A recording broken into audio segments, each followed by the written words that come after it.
Hello everybody, this is Dee and welcome back to my channel, Dee Plans and Budgets. Today we're going to be reconciling for the week of October 31st through November 6th, the 42nd week of the year, however you like to do it. And we do not have any sinking funds to reconcile this week, so I'm going to reveal to you the planner that I make every year. Just something to fill a couple extra minutes on this video. If this sounds like something you would like to watch me do and show you, then please stay tuned.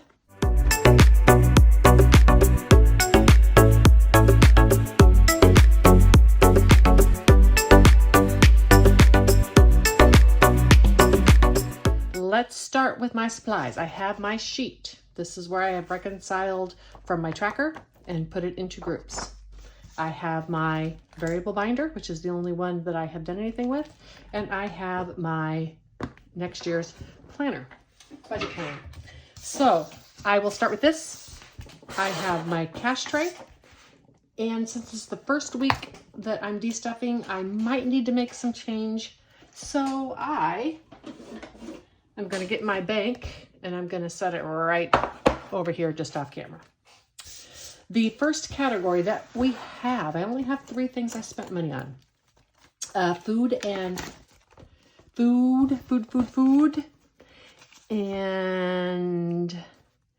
it is the, well, I'm gonna go 11/6, even though I'm doing this on a later date. And it's going to be a withdrawal of $39, which should leave me with $111. Let's see if I have $39 in here. I have 20. I have 30. I have 35. I got it. 39. Okay. So let's just do this again. 20, 35, 37, and $39. Which is going to leave me with 111, 50, 70, 90, 100, 5, 10, and 111. So 111 goes back in.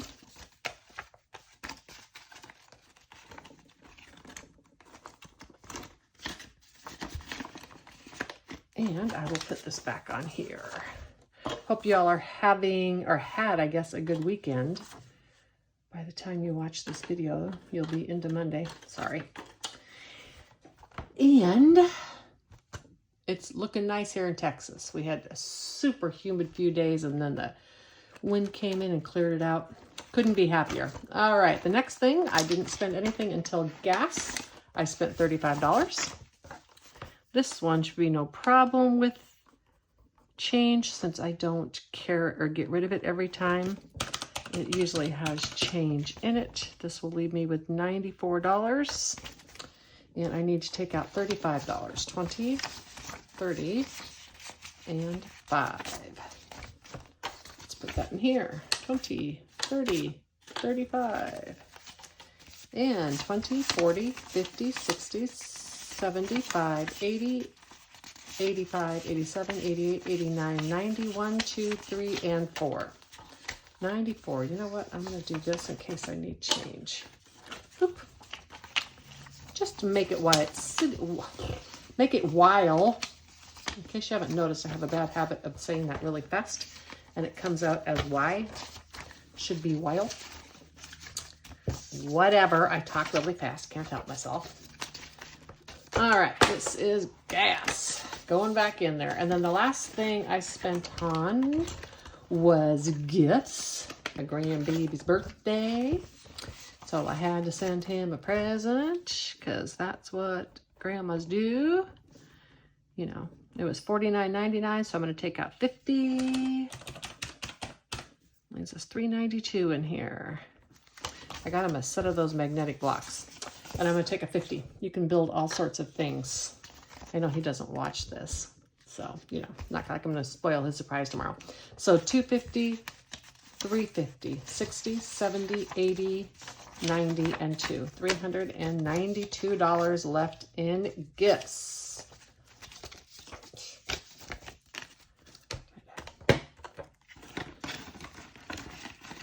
Boom. And that concludes everything that we're doing. going to move it to the spent category. I did a little thing. I'm going to do a tracker now and start adding it as I go. And so now this should equal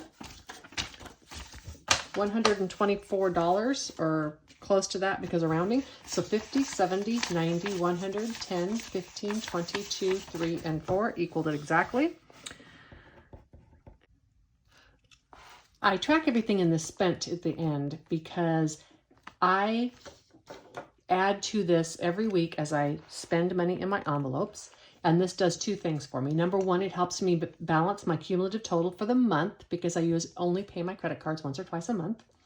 And also it gives me a representation, a visual representation of what I spent. So now instead of just having what I spent be these numbers on this paper, what I spent, I have a visual representation of the money I spent. And for some reason, this to me is far more impactful and blah, blah, blah, this to me is far more impactful than seeing these numbers in terms of making me realize that I'm going through the money that I have to spend for the month.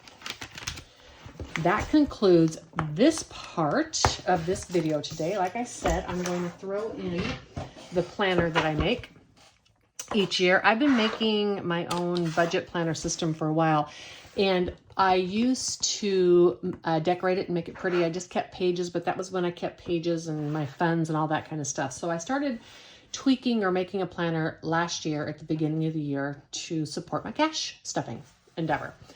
And I have been tweaking it and making it better and better through the year. I was always using a classic size Happy Planner, but it makes it impossible to print two-sided on because of the different, you have to cut the pages down. So I decided to switch to a big one this year. I got this one on sale at $8.97. This is a budget channel, and so it's really good to see how you can save. I got this on sale. It was for 2022 and 2023. So I had the extra pages, but I just used them for, this one went June to, I think, I just redated some. Anyhow, I made it work, right? Because I don't need all the pages and stuff for this binder. I just need the tabs and a folder to put it in. And I do like to have the monthly layout in my budget one so I can schedule for my bills and stuff. So what I do is I have this, I will use, this is the January goals focused on to-do list and important. And these will be like financial things that I'm wanting to do. I'll list out like my bills and all that kind of stuff. Here is my cover sheet, and this is a bills cover sheet that I use. I can't zoom out anymore. Let me go up so you can see just a little bit. And this is kind of a compilation of a lot of other people's planners that I see, and I've just tweaked them. I just make these up on Excel and then outline the boxes and such. So this is my overview. It has my income, my projected, and my actual, the bills that I have, the projected amount, and the actual. These are the cards that I pay, the projected and the actual. On my credit cards, 2 of these credit cards I use to, one funds my variable, one funds my sinking. I pay those once or twice a month. I do not carry a balance on my credit cards. And this Wells Fargo is bills. I have some of my bills on my credit card. So the amount of the bills on the credit card and the Wells Fargo need to balance every month. The next area is my variable expenses, my projected, my actual. So again, you start with your income, you minus your bills, what do you have left for variable, what are you doing for sinking, and then these are savings. This is my amount I put in challenges, amount of cash that I have in savings, other savings that I might have. And then this is just a cover to make sure that I balance. These are for my carryover for my utility bills. This is a sheet I use here to balance every month to make sure that the prop money that I have in my envelopes is balancing the balance in my accounts. This is my variable expense tracker and my sinking funds expense tracker.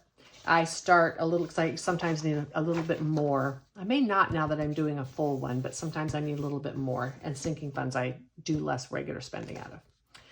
This is my sheet that I use. You all have seen it. It's what I use to do my planning for my variable and my sinking funds and how I'm going to distribute those for the week and the month. And I just put another one on the back page, and So I only will need 6 of these per year because it's 2 months worth on here. This is my weekly check-in for my variable and my weekly check-in for my sinking. This is my end of the month where I tally the items in my sinking funds and in my savings. Anything that I carry over is on here. And then here is my spending overview where I go and do the totals of what I've spent for the month. They're just check registers that I've made. I have one for my checking and one for my savings. Then, and I'm not going to show you my end of the year stuff because it lists like where bank accounts and stuff are. But basically then at the end of the year, these numbers are transferred. So I keep a running yearly total of like what all my bills are. So I can see, I can look back 4 or 5 years ago and see what I was paying for my electricity bill or what I was paying for my car insurance. Same thing for my variable funds. I can look back 4 or 5 years. I can see through the years how my food budget has increased or decreased, or my travel budget or my crafts budget.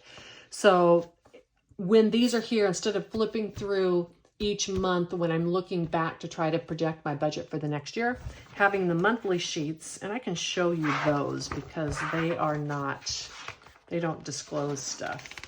But having the monthly sheets, for instance, here, those are, see, this is my bills tracker. These are my bills that I have on a basis.